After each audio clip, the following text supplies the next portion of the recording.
Cereal. I'm not an idiot.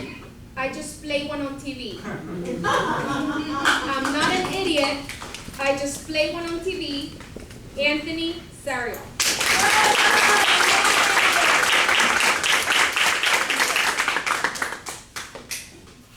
Madam Contest Master, dignitaries, fellow Toastmasters, and most welcome guests. I'm about to say something that shocks you. I haven't watched TV in over 11 years. No oohs, no ahs? But even though I don't follow television, television follows me. I'm in my car, heading to work. I turn on the radio because I want to hear music. But instead, what do I hear? More celebrity gossip about the Real Housewives of New Jersey. If you watch the show, there really isn't much real about them. Moving on. I'm at work, and the first thing I do when I get into work is what every diligent employee does. I check my personal emails. So I'm on Yahoo, and I'm expecting something important from one of my friends from the night before. And I'd love to click on my inbox. Except Yahoo has decided that I need to know who's going to be competing in next season's Dancing with the Stars. I don't want to know, I just want, they're holding my email hostage. And they hide the little box to close it. Later that evening, I'm out with my friends, getting something to eat at a restaurant. And what do I find? Tables, bars, bartenders, waitresses, of course, you'd expect that. But no, in addition, I see 36 46-inch plasma televisions everywhere.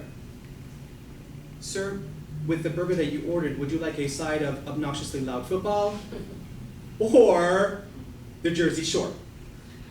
I just want something to eat. So again, I'm stressed. I head into the bathroom, and what do I find there?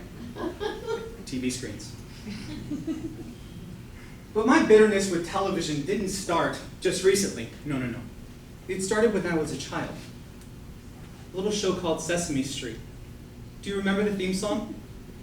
Sunny days, sweeping the clouds away, on my way to where the air is sweet.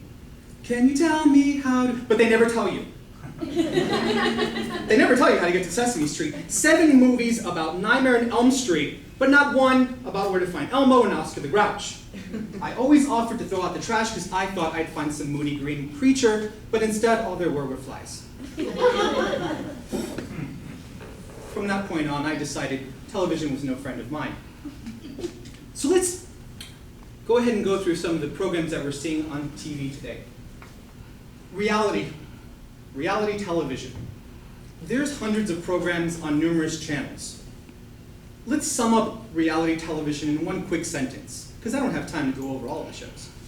A family sits down to watch a TV program of a family sitting down to watch TV. Reality television. Let's move on. Now we have game shows. As a child, I could justify watching game shows because shows like Jeopardy were extremely educational. I really liked the show. If you haven't seen it, which I don't think that is the case, but if you haven't, the way it works is you don't answer. You question. You provide a question to an answer, provided. That's basically the sum of the entire show. Now, if you're good, I mean on point, you could maybe win in one episode $27,000, maybe $30,000. Apparently that premise was too challenging.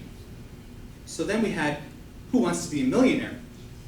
No need whatsoever for questions, just answers. No need to figure out what the answers could be. All 4 options are right there presented in front of you. Let's bring the total winnings up to $1 million. And if 4 answers are too difficult for you, let's break it down to 2. Is 2 too scary? Tell you what, let's get the audience of 500 people to help you. And if that isn't enough, what we'll do is we'll have you call the person that you know with the highest IQ and see what they think. That apparently was too challenging. So we moved on to Deal or No Deal. Eliminate the need for an education whatsoever. 26 suitcases. Keep the $1 million possible earning. All you have to do is guess the suitcase.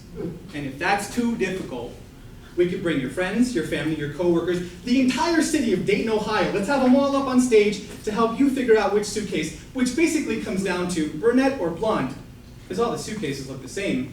It's the woman holding it. There's the real decision.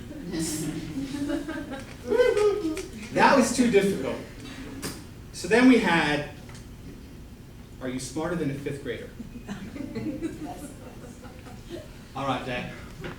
For $275,000, spell hippopotamus. Can you imagine being one of the contestants from a previous Jeopardy, winning $30,000 with your 175 IQ, and watching a man who stands to gain $275,000 for knowing the 7 continents?